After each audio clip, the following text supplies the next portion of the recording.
The sky above Moscow burned with colors that should not exist. Commander Alexei Volkov pressed his face against the observation window of the orbital defense station, watching streaks of purple and green rain down on his city like falling stars. But these were not stars. These were weapons from ships so large they blocked out the sun. 3 days ago, humanity had welcomed the Valorians with open arms. The alien empire had arrived in massive vessels that hung in orbit like floating mountains. Their representatives spoke through translation devices, promising trade and knowledge. Earth's leaders had celebrated. Finally, humanity would join the galactic community. Children had drawn pictures of the aliens in schools. News networks showed endless footage of the peaceful visitors. Alexei had been suspicious from the start. 20 years in military service had taught him to recognize predators no matter what shape they wore. The Valorians moved with the confidence of creatures who had never known fear. Their eyes held no warmth when they looked at humans. They studied Earth like scientists examining bacteria under a microscope. Now those same aliens were turning Earth into an inferno. The attack had come without warning. One moment diplomats were shaking hands in Geneva. The next moment energy beams were cutting through the atmosphere like knives through paper. Beijing vanished in the first 5 minutes. Tokyo followed 10 minutes later. Mumbai, Lagos, São Paulo, Mexico City. Each megacity erased as casually as someone wiping marks off a whiteboard. Alexei's communication panel exploded with desperate voices. Station commanders from every nation shouted for orders, for explanations, for miracles. But there were no orders coming from Earth anymore. The command centers were gone. The generals were dead. The presidents and prime ministers had been vaporized along with their capitals. Through the window, Alexei watched Moscow's final moments. The Kremlin dissolved into white light. The apartment building where his sister lived with her 3 children simply ceased to exist. Red Square, where he had proposed to his wife 15 years ago, became a crater of melted stone. In 30 seconds, 800 years of history turned to ash and memory. His hands shook as he reached for the emergency broadcast system. Someone had to document this. Someone had to record what the Valorians had done. Halfway across the world, Dr. Sarah Chen ran through streets that had become rivers of fire. Beijing had been her home for 36 years. She had walked these streets as a child, holding her grandmother's hand. She had fallen in love under these trees. She had raised her son in an apartment just 3 blocks from here. Now everything burned.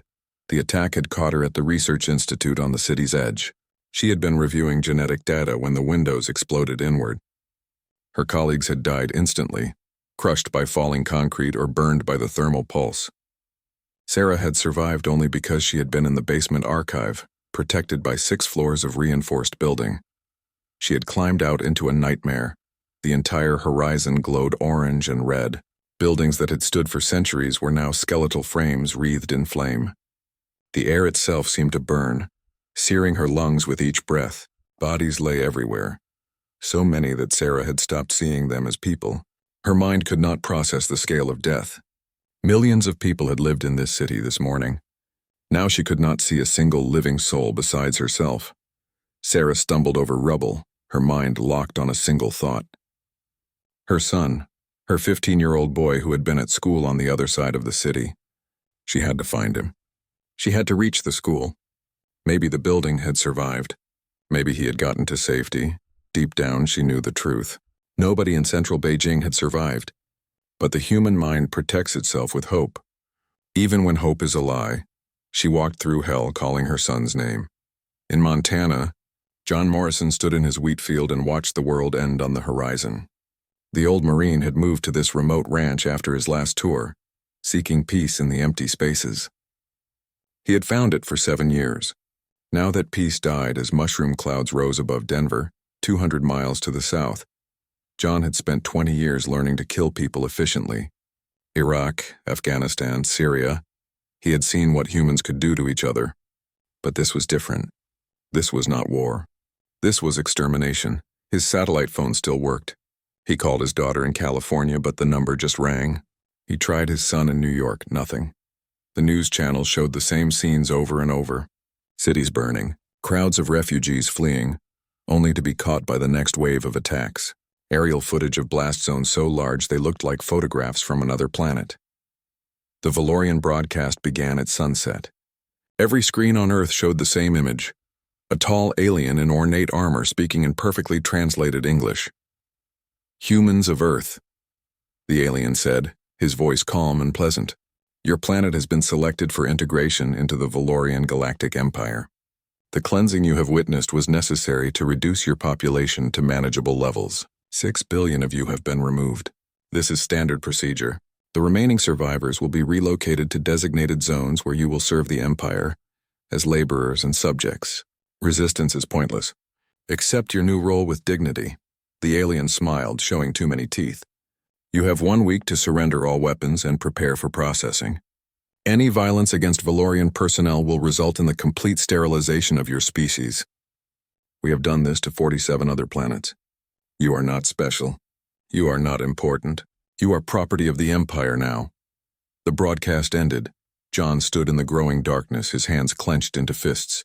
Around him the wheat swayed in the evening breeze, peaceful and ordinary. But the sky above Denver still glowed red, and the smell of burning reached even this far into the empty lands. Somewhere in the house his old radio crackled to life. Not with news or music, but with a single repeated message in Russian. John's Russian was rusty, but he had learned enough during his intelligence training to understand the words. "Baba Yaga protocols are active. All operatives report to designated sites. Authorization code Winter Dark Harvest."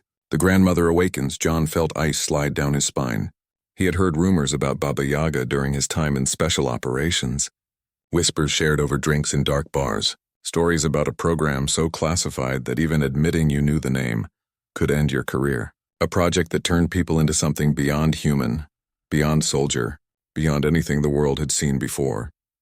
The rumors said that Baba Yaga operatives could not be broken, could not be stopped, could not be killed easily. The rumors said they were living weapons wrapped in human skin. The rumors said the program had been shut down because even its creators feared what they had made. John had never believed the rumors. Until now. Deep beneath the Ural Mountains, in a bunker that officially did not exist, 12 people sat around a table and made a terrible decision. They were the last surviving leaders of their nations. They had been in this bunker during the attack, attending a secret meeting about the Valorian threat. While their people burned above, they had survived in safety. Now they had to decide what came next. General Mikhail Petrov stood at the head of the table, his face gray with exhaustion and grief. He had been the director of Russia's most classified programs before the attack. Now he was possibly the highest-ranking military officer left alive on Earth. "The Valorians think they have won," Petrov said quietly. "They think we are broken. They think we will submit like animals." He placed a single file on the table. The cover was stamped with words that made everyone in the room go pale. "Project Baba Yaga. Eyes only. Authorized termination standing." 30 years ago, we created something terrible, Petrov continued. "We created it as insurance against extinction. Then we were so horrified by what we made that we tried to bury it forever." He opened the file. Inside were photographs of ordinary-looking people. Teachers, doctors, farmers, mechanics. They looked harmless, but their eyes held something cold and ancient. "There are 37 of them still alive," Petrov said. 37 people who we trained to become monsters. People who we taught to weaponize their humanity until they became something beyond death itself. He looked around the table at the other survivors. "The Valorians have killed 6 billion of us. They think the war is over. I propose we show them it has only just begun." One by one, the leaders nodded. The activation codes went out at midnight. Across the ruins of Earth, in hidden places and forgotten corners, certain people stopped what they were doing. Their eyes changed. Their posture shifted. The masks they had worn for years fell away. The monsters called Baba Yaga opened their eyes, and the Valorian Empire's nightmare began. Katya Volkov had been a kindergarten teacher in Kiev for 15 years. The children loved her because she told the best stories and never raised her voice. The other teachers loved her because she always volunteered for the difficult tasks and never complained. Parents trusted her with their most precious treasures. None of them knew what she really was. The message came to her apartment at 3 in the morning, 3 days after the Valorian massacre. Katya had been sitting in darkness, staring at nothing, her mind carefully blank. The television showed endless footage of the devastation. 6 billion dead, most of Ukraine gone. The school where she taught was now a smoking crater. The children she had cared for were ashes scattered on the wind. Her encrypted phone buzzed once. The screen showed a single line of text. Winter dark harvest. The grandmother awakens. Katya's hands began to shake, not from fear, from something else. Something she had kept locked away for so long she had almost forgotten it existed. She walked to her closet and pulled aside the winter coats. Behind them, hidden in the wall, was a safe that no scanner could detect. She opened it with fingerprints and retinal scan. Inside was a file marked with her designation, Winter 13. Reading the file was like watching someone else's life. The training facility in Siberia where they had taken her at age 16. The psychological conditioning that had broken 90% of the candidates. The enhancements, genetic, surgical, chemical, that had rebuilt her into something new. The missions that officially never happened. Katya remembered the girl she had been before Baba Yaga. Soft, weak, afraid of blood and violence. That girl had died in the training. What emerged was a weapon that wore human skin like a disguise. Then came the Damascus incident. Katya had not been there, but she knew the story. One Baba Yaga operative had gone rogue during a hostage rescue. 300 armed militants dead in 40 minutes. The operative had saved every single hostage, then vanished into the desert. The program was shut down a week later. Too dangerous, the politicians said. Too effective, the generals whispered. Katya had been given a new identity and told to forget.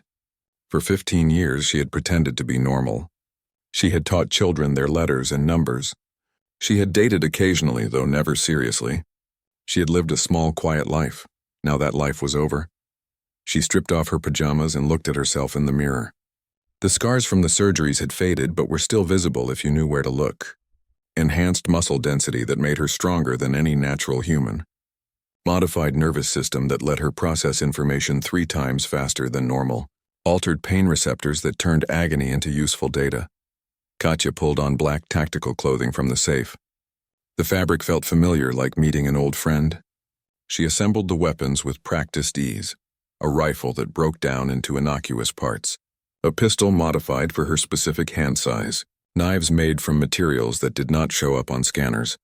But the real weapon was her mind. That was what made Baba Yaga operatives different from normal soldiers.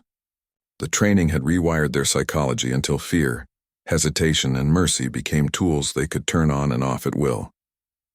They could walk into hell and come out laughing. They could watch the world burn and plan their next move with perfect calm. Katya left her apartment for the last time. The teacher was gone. Winter 13 had returned.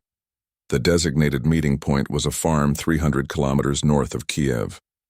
Katya stole a truck and drove through the night, passing checkpoints where Valorian soldiers stood guard over the conquered humans. The aliens did not stop her. Why would they? She looked like a frightened refugee fleeing to the countryside. 40 Baba Yaga operatives had been activated worldwide. 37 were confirmed alive and responding. 3 had died in the initial attacks, wrong place, wrong time. Even superhuman training could not protect against orbital bombardment. At the farm, Katya met 3 others who would form her cell. Reaper 7 was a British man in his 50s, gray-haired and grandfatherly in appearance. He had been a florist in London before the activation. Before that, he had been the most successful Baba Yaga operative in history, with 63 confirmed missions and 0 failures. He smiled when he saw Katya, warm and friendly. His eyes were dead. Hades 22 was a South African woman covered in burn scars from a mission gone wrong 20 years ago. She had been working as a mechanic in Cape Town. She said nothing when Katya arrived, just nodded once. Hades 22 never spoke much. She preferred to let her work do the talking. Silence 4 was Japanese, small and delicate looking. She had been a librarian in Kyoto. The file said she had not spoken a single word since completing her training 30 years ago. Something in the conditioning had severed her connection to speech, but she could communicate perfectly well through gesture and writing. And she could move through a building like smoke, leaving death in her wake. They sat around a table in the farmhouse and planned the war. The Valorians are occupying every major city, Reaper 7 said, studying a map. They have air superiority, orbital weapons, and technology centuries beyond ours. By every military calculation, we have already lost. Which is why we are going to win, Katya replied. She pointed to the map. They think like an empire, hierarchies, chain of command, established rules of warfare. They have conquered 47 other worlds using the same playbook. Hades 22 grunted agreement. But humans do not play by the rules. We are the species that invented guerrilla warfare, terrorism, and assassination. We have spent 10,000 years perfecting the art of killing things bigger and stronger than us. Silence 4 wrote on a notepad. They fear chaos. We are chaos. The plan was simple in concept, nightmarish in execution. They would not fight the Valorian army. They would not attack military targets. Instead, they would wage psychological warfare designed to make the aliens fear every shadow, every corner, every quiet moment. They would make the Valorians understand that occupying Earth meant living in constant terror. Their first target was a Valorian patrol base outside of Warsaw.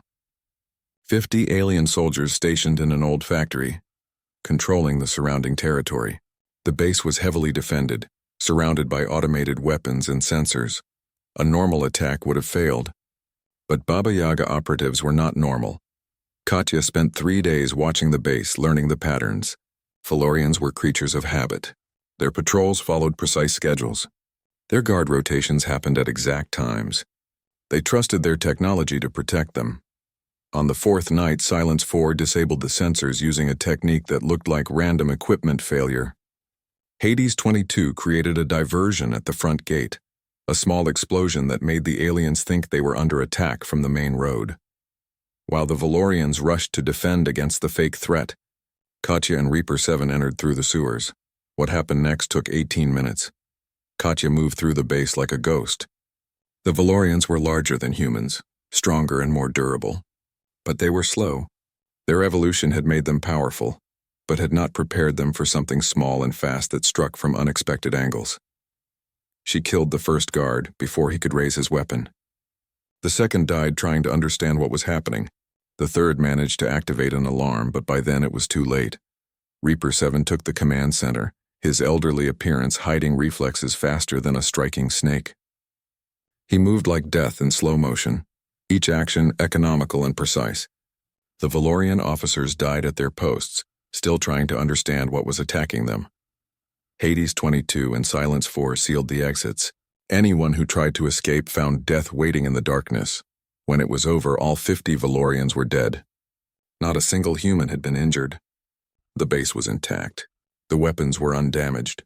But the Valorians found something worse than destruction when they arrived to investigate. The bodies had been arranged in a specific pattern, a symbol from Russian folklore. A house on chicken legs, the home of Baba Yaga, the witch who ate children and punished the wicked.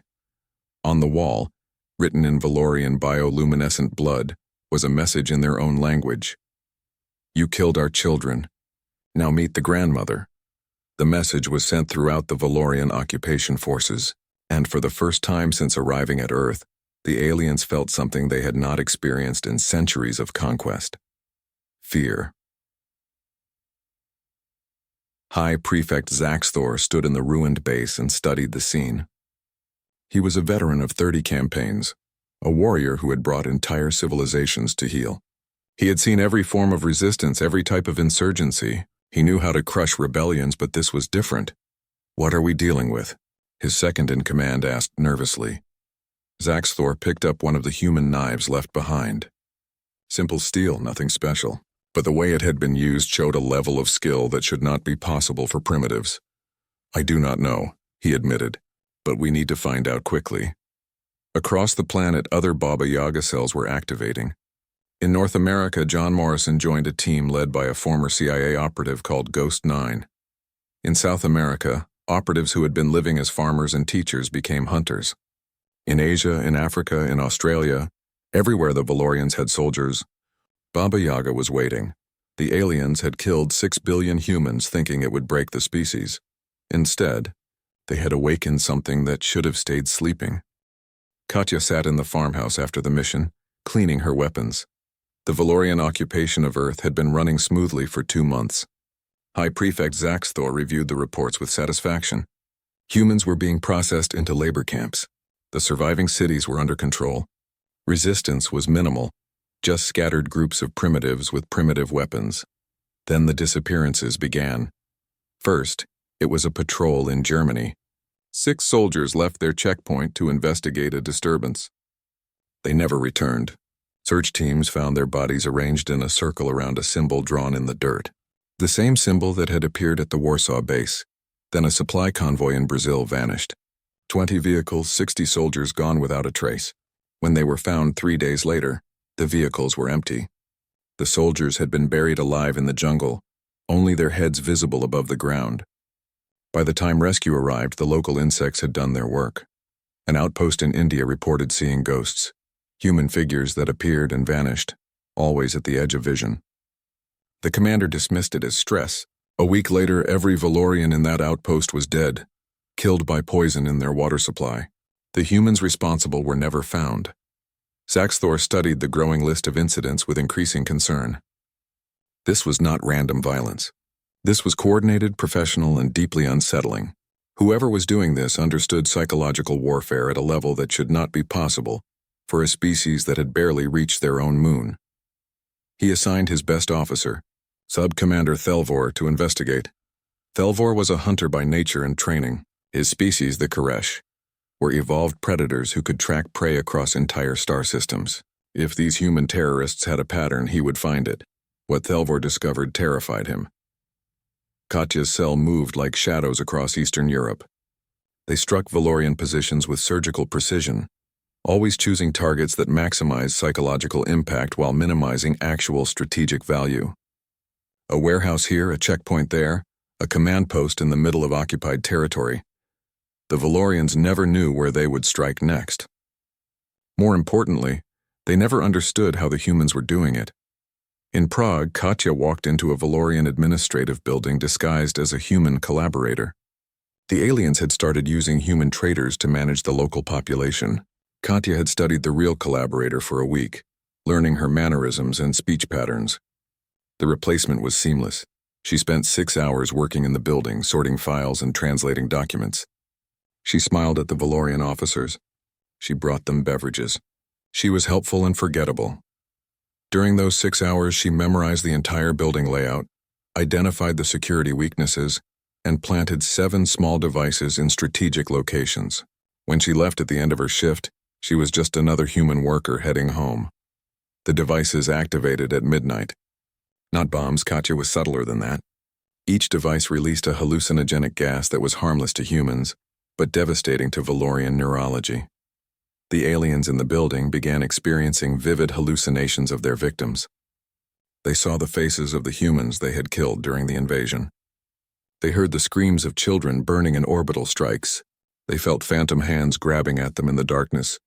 By morning, half the Valorians in the building were catatonic. The other half had injured themselves trying to fight off the visions. 3 had committed suicide. Katya watched from a cafe across the street, sipping coffee and reading a book. When the ambulances arrived, she paid her bill and walked away. Just another survivor trying to live in the occupied city. Reaper 7 specialized in a different kind of terror. In London, he targeted Valorian officers who lived off base in requisitioned mansions. These were the administrators, the bureaucrats who ran the occupation. He did not kill them. That would have been too simple. Instead, he broke into their homes while they slept and left gifts. A child's toy placed on the pillow. A photograph of the human family who had lived in the house before. A recording of children singing, playing on loop just loud enough to hear. The Valorian officers would wake to find these items and realize someone had been in their rooms while they were helpless. Someone who could have killed them but chose not to. Someone who wanted them to know they were being watched. Within a week, most of the officers had moved back to secure military bases. They were too afraid to sleep in the city. Reaper 7 had neutralized dozens of administrators without firing a single shot. Hades 22 took a more direct approach. In Cape Town, she organized the survivors into resistance cells. The Valorians thought humans were broken and defeated. They were wrong. Hades 22 taught the survivors how to make improvised explosives from common materials. She showed them how to sabotage Valorian vehicles and weapons. Most importantly, she taught them how to think like guerrillas. The Valorians are stronger than us, she told a group of 60 humans gathered in an abandoned subway station. They have better weapons, better armor, better technology. So we do not fight them directly. We bleed them slowly. We make them afraid to leave their bases. We make every day on Earth a nightmare they cannot escape." The survivors listened. Many of them had lost everything in the invasion. They had nothing left but rage and the desire for revenge. Under Hades 22's guidance, they became a network of resistance that spread through South Africa like fire through dry grass. The Valorians responded with brutality, executing civilians suspected of helping the resistance. But every execution created 10 more volunteers willing to die if it meant hurting the invaders. Silence. 4 operated alone, as she always had. In Tokyo, she hunted Valorian officers with perfect patience.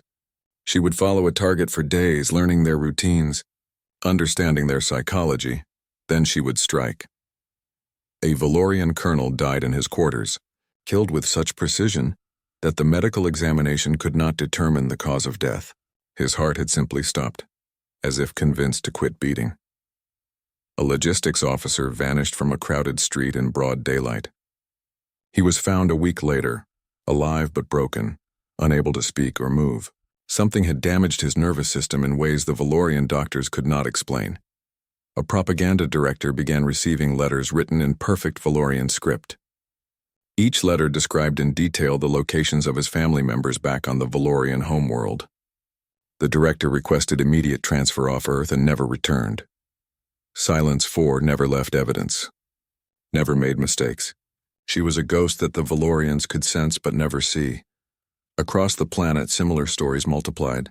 In North America, John Morrison's cell destroyed a major Valorian supply depot, setting the occupation back by months. In Australia, Baba Yaga operatives poisoned an entire regiment's food supply, leaving 500 aliens violently ill for weeks. Every attack was different. Every operation was tailored to maximize fear and confusion. The Valorians could not predict where the next strike would come. They could not identify the patterns. They could not catch the perpetrators. Sub-Commander Thelvor compiled his reports and presented them to High Prefect Zaxthor. His findings were disturbing. "These are not ordinary insurgents," Thelvor said, his voice tight with stress. "They operate with a level of training that suggests military special forces. But their methods are more sophisticated than any special forces we have encountered. They understand psychological warfare at a level that our own experts find concerning." Zaxthor studied the data. 47 planets had been conquered by the Empire. None had resisted like this. Other species fought with honor or they broke completely. These humans did neither. They adapted, they improvised, they found weaknesses that should not have existed. "How many are there?" Zaxthor asked. "We estimate between 30 and 50 primary operators," Thelvor replied. "But they have recruited thousands of local humans to support them. The entire population is potentially hostile." "Recommendations?" Thelvor hesitated. "We could increase civilian executions, mass punishments to discourage resistance. Will that work?" Another hesitation. "No, Prefect. Our analysis suggests it will make the problem worse. These humans seem to become more dangerous when you hurt them, not less. It is contrary to all established psychology." Zaxthor felt a headache forming behind his eyes. This planet was supposed to be a simple occupation, a few months of adjustment, then decades of profitable exploitation. Instead, it was becoming a bleeding wound that drained resources and morale. He watched footage from the Prague building incident. Valorian soldiers, elite warriors cowering in corners and screaming at shadows. Some of them would never recover. They would return to the homeworld broken and traumatized. "These humans," Zaxthor said slowly. "They call their operatives by a name. Baba Yaga. Do we know what it means?" Thelvor consulted his datapad. "It is from their folklore. A witch who lives in a house on chicken legs. She appears to judge the wicked and punish them without mercy. Parents tell the story to frighten children into behaving?" "A children's story," Zaxthor repeated. "They named their elite killers after a children's story." "Yes, Prefect." Zaxthor turned off the footage. He did not want to watch it anymore. "Increase security at all installations. Triple the guard rotations. No one leaves the bases alone. And find me one of these Baba Yaga operatives. I want one alive." Thelvor nodded and left. The Valorian flagship Pride of Empire hung in orbit above Poland like a metal moon, 3 kilometers long, armed with enough weapons to crack a continent. It was the heart of the occupation command structure. High Prefect Zaxthor lived there, safe from the chaos below, or so he believed. The ship had perfect security, shields that could stop missiles, sensors that detected any approaching craft, armed guards at every entrance. The Valorians considered it absolutely secure. They forgot that humans had been getting into impossible places for thousands of years. Katya studied the ship's blueprints for 2 weeks. The data had come from a Valorian technician who Reaper 7 had convinced to cooperate. The technician was now buried in an unmarked grave outside Berlin, but his information was perfect. The Pride of Empire had one weakness. Like all Valorian ships, it needed to take on supplies from the surface. Food, water, replacement parts. The logistics of keeping 3,000 soldiers fed and operational required constant traffic between the ship and Earth. That traffic was carefully monitored. Every cargo container was scanned. Every supply shuttle was inspected. Every worker was verified. But the Valorians had underestimated human ingenuity. Katya spent a month working at a Valorian supply depot outside Warsaw. She was just another human laborer, loading cargo containers under alien supervision. The work was hard and the overseers were cruel, but she endured it with perfect patience. During that month, she learned the system. She befriended other workers. She studied the inspection protocols. Most importantly, she found the gaps. The Valorians were thorough, but they were not creative.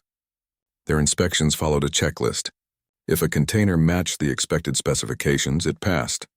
They never thought to look for things that should not be possible, like a human who could fold herself into a space the size of a large suitcase and remain there for 6 hours without moving. The day of the operation, Katya arrived at work as usual. She loaded containers as usual. She smiled at the overseers as usual, and when the moment came, she slipped into a shipping container marked for the Pride of Empire. The container was supposed to hold replacement parts for the ship's water filtration system. It did hold those parts. It also held Katya, compressed into a space that would have been agonizing for a normal human. But Baba Yaga training included learning to ignore pain and control every bodily function. She breathed slowly, using a quarter of the oxygen a normal person would need. Her heart rate dropped to 30 beats per minute. Her body temperature fell. She entered a meditative state that was close to hibernation. The container was scanned. The sensors showed only metal parts and empty space. The Valorians loaded it onto a shuttle. 6 hours later, Katya was on the Pride of Empire. She waited until night cycle, when most of the crew was sleeping. Then she unfolded herself from the container, ignoring the screaming protest of her muscles. She had 3 hours before the ship's day cycle began. 3 hours to accomplish the impossible. Katya moved through the ship like a ghost. The corridors were monitored, but she had memorized the camera positions. The doors were locked, but she had tools that could bypass Valorian security. The guards were alert, but she knew how to move without making sound. She was not there to sabotage the ship or kill anyone. That would have been too simple. She was there for something much more valuable. High Prefect Zaxthor. The prefect's quarters were in the most secure section of the ship, protected by multiple security checkpoints and armed guards. Katya bypassed them all using the ventilation system, a route so obvious that the Valorians had dismissed it as impossible. The vents were too small for a Valorian to fit through, but Katya was not Valorian. She emerged in Zaxthor's private office. The prefect was asleep in the adjacent bedroom. Katya had 15 minutes before the guard rotation would bring soldiers past this section. She planted listening devices in 12 locations throughout his quarters. She copied every file from his computer. She photographed every document on his desk. And then she did something that would haunt Zaxthor for the rest of his life. She walked into his bedroom and stood beside his bed, watching him sleep. The prefect of the Valorian occupation, the warrior who had conquered 47 worlds, lay helpless and unaware. Katya could have killed him in a dozen different ways. Knife to the throat, poison in his ventilation system, a single precise strike to sever his spinal cord. Instead, she took a photograph of him sleeping. Then she placed a small object on his pillow right next to his head. A child's doll, burned and broken, salvaged from the ruins of a kindergarten in Kiev. The same kindergarten where Katya had taught before the invasion. She left the way she came, moving through the ship's passages like smoke. She had to move faster now. The ship's day cycle was beginning and the corridors were filling with Valorian soldiers. But speed was another thing Baba Yaga operatives excelled at. She reached the shuttle bay as the first alarm sounded. Someone had discovered the doll in Zaxthor's quarters. The ship was going to lockdown. Katya had planned for this. She did not need to leave on a shuttle. She had brought something else, a device that looked like a maintenance panel but was actually an emergency escape capsule. It would not survive re-entry, but it would get her far enough from the ship to be picked up. She activated the capsule and blew herself out into space. The sudden decompression would have killed a normal human. Katya had been modified to survive it for exactly 90 seconds. 60 kilometers below, Reaper 7 was already in position with a stolen Valorian atmospheric craft. He had exactly one chance to catch Katya before she burned up in the atmosphere, or froze to death in the void. He caught her with 3 seconds to spare. When Zaxthor woke and saw the doll on his pillow, he did not scream. He did not panic.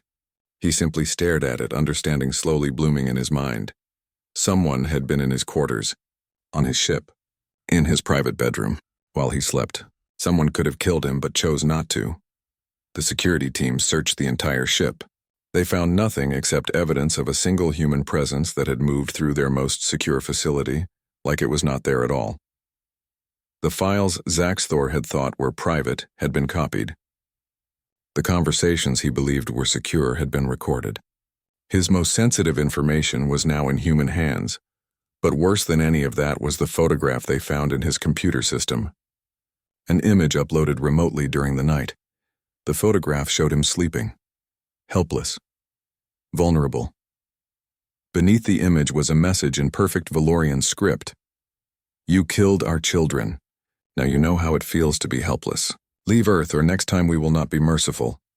Zaxthor sat in his quarters and stared at the photograph for a long time. He had spent 50 years as a soldier. He had seen every form of warfare. He had thought himself immune to fear. He was wrong. The incident on the Pride of Empire changed everything. News spread through the Valorian forces like wildfire.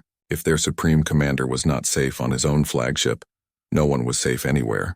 The psychological impact was devastating. More importantly, the humans now had access to classified Valorian communications.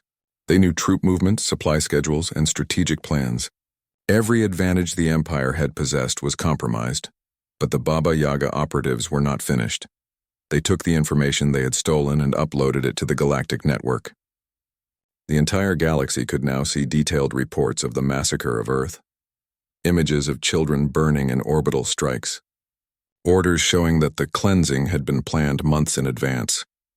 Evidence that the Valorians had known exactly what they were doing. The Empire had told other species that Earth's integration had been peaceful, that human casualties were regrettable but minimal. Now the truth was exposed for all to see: 6 billion dead, not in battle, not in fair combat.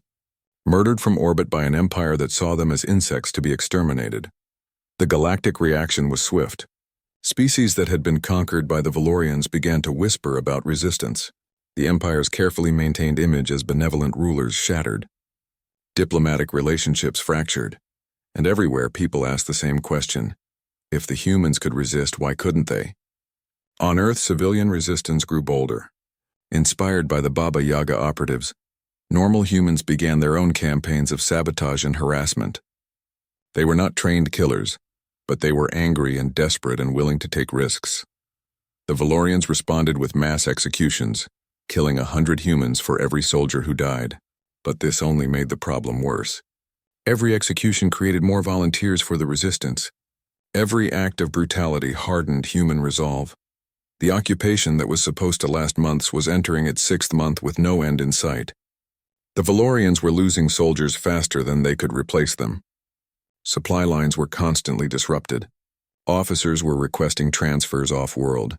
The Empire was bleeding. In a hidden bunker beneath the Ural Mountains, the surviving Earth governments made a new announcement. They had spent the last 6 months reverse engineering captured Valorian technology. Using the data stolen from the Pride of Empire, human scientists had made a breakthrough.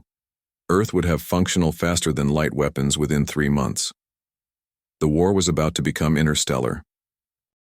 The Valorian High Council held an emergency session.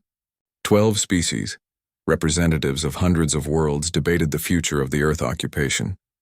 The debate would 10 years after the Valorian withdrawal. Earth looked nothing like the planet that had welcomed alien visitors with open arms. The scars of the invasion were everywhere. Cities rebuilt from ruins, memorials in every town listing names of the dead. Children who had never known a world at peace, but humanity had survived. More than survived, they had transformed. Katya stood in front of her classroom in the rebuilt Moscow and watched 23 children practice their alphabet. The school was new, constructed on the ruins of the old one. Through the window, she could see construction cranes rebuilding the city block by block. 10 years, a decade since she had been Winter 13 full-time. The governments had offered the Baba Yaga operatives anything they wanted after the war. Money, positions of power, recognition. Most had refused. They had done what needed to be done, but they did not want to be celebrated for it. Katya had returned to teaching. It was harder now. Sometimes a loud noise would trigger reflexes she had to consciously suppress. Sometimes she would look at the children and remember the ones who had died. But teaching was the only thing that made her feel human again. "Miss Volkov," a small girl asked, "is it true you were a soldier in the war?" Katya smiled gently. The children knew some version of the truth. Everyone on Earth knew about Baba Yaga now, though most of the details remained classified. "I did my part," Katya said carefully. "Many people did. That is why you are safe now." "Were you scared?" another child asked. Katya considered the question. The truth was complicated. Baba Yaga operatives had been trained to convert fear into focus, to use terror as fuel. But yes, she had been scared. Scared of failing. Scared of becoming something she could not come back from. Scared of losing the last pieces of her humanity. "Yes," she answered honestly. "I was very scared. But I had a job to do, and people counting on me. So I did it anyway.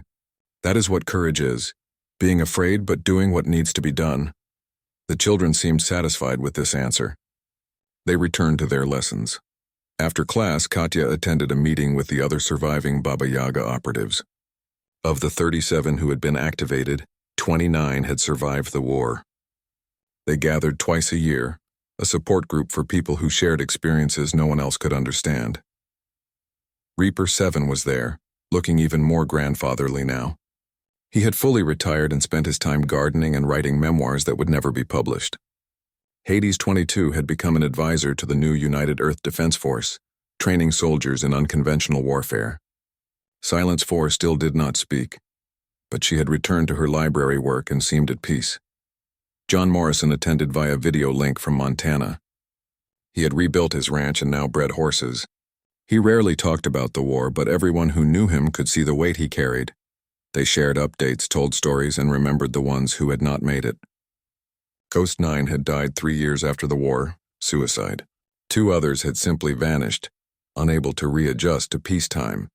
The war had ended, but its casualties continued. After the meeting, Katya walked through Moscow's streets. The city was alive again, though different, harder, more vigilant. Humanity had learned lessons in blood and fire. Earth's transformation was not just physical. In 10 years, humans had gone from barely reaching their own moon to having a fleet of faster-than-light ships patrolling the solar system. The technology they had stolen and reverse-engineered from the Valorians had been improved and weaponized. More importantly, Earth had joined the galactic community not as victims, but as equals. The story of how a primitive world had defeated the Valorian Empire had spread throughout the galaxy. Now other species looked at humans with a mixture of respect and wariness. Trade delegations from dozens of worlds visited Earth. They came to negotiate, to learn, to establish relationships.